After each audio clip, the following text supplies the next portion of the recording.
And that happens for a few months, and then his advisors, kind of the hardcore, apparatchiks around him say, "This is stupid. We shouldn't let this happen."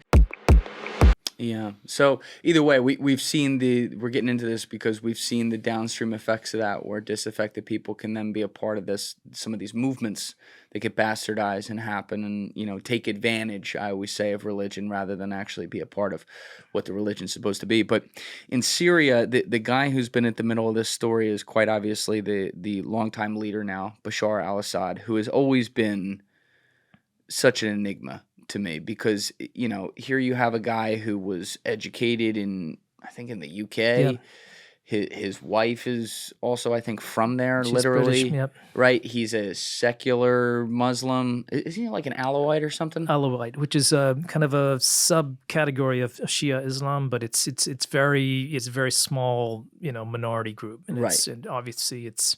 Anyway, that's his family's secular background or religious background. But just for people who are unfamiliar with the history, what is the story of al-Assad in Syria? His father was obviously like in charge, and he took over. But was this always going to be the case? Like when he was a kid, he was going to be groomed to be the next leader? Yeah, he was not, and he was an accidental leader, which kind of makes the story very, very interesting to me, because he was in the Assad family. Yeah, so the old man was kind of seized power, was a military guy, seized power in a coup in the 1970s, and it was always assumed that his older son, a guy named Basil, who was very good looking, charismatic, kind of race car driving kind of guy, just a lot of personality and character.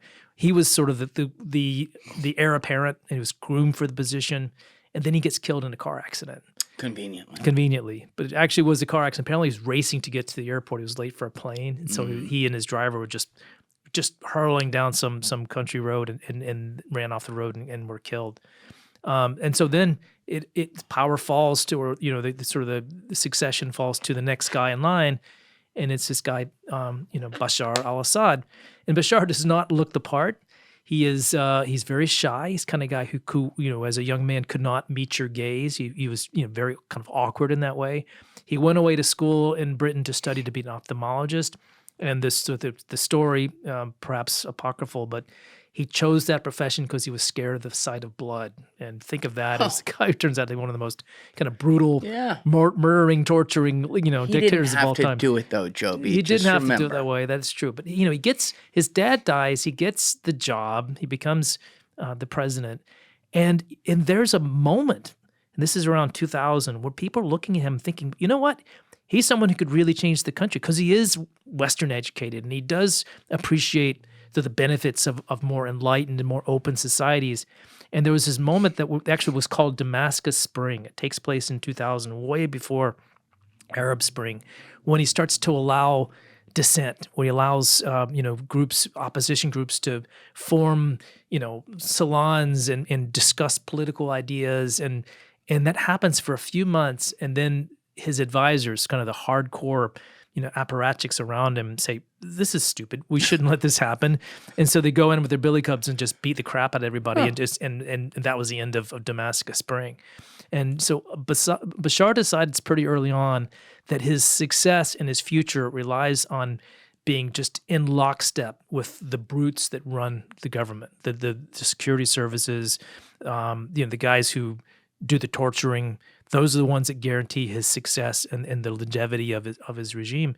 And so he hitched his wagon to them. And when people started protesting for democracy in 2011, he fell back on that old playbook of just brutalizing anyone who stood up, no matter where they're from or what their background was, throw them in prison, beat them, torture them, kill them.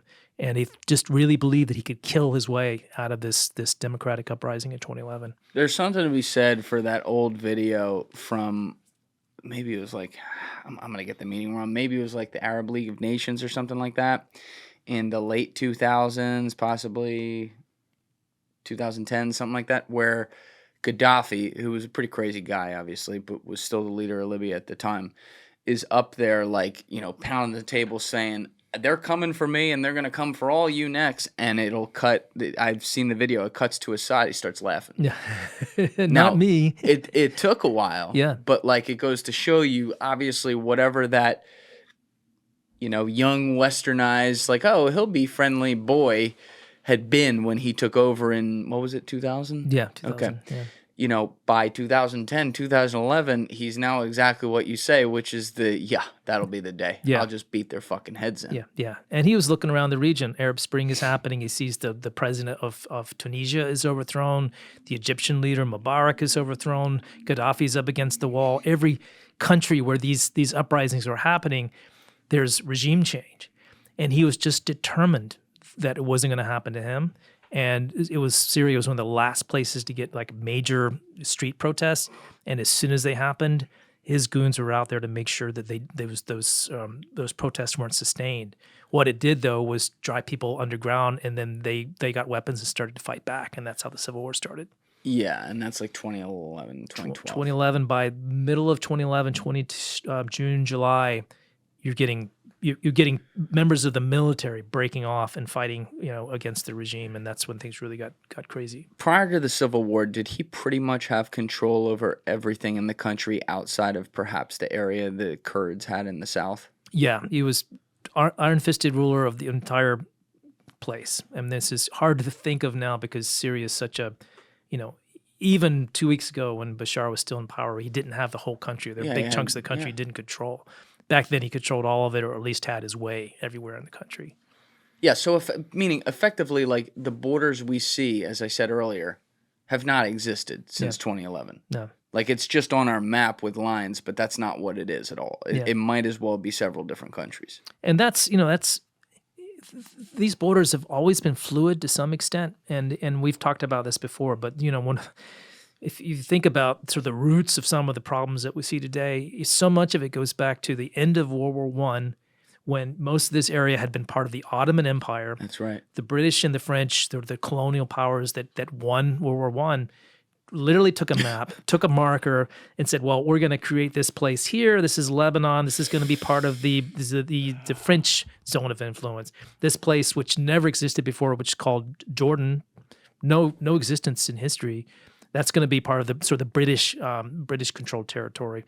And it went the same with Palestinian areas, and the whole Middle East was divided up by sort of these enlightened colonial. You nailed it, guys. Yeah, you did an awesome job. And the thing is, when they did it, they were thinking about their own interest and not thinking about what logically made sense. Where are the tribal boundaries, or what geographic areas really make sense to kind of carve out as a separate country? So the map made no sense, and you saw the seeds being planted for decades of conflicts because people were kind of mushed into countries that just were artificial and never existed in history. Yeah.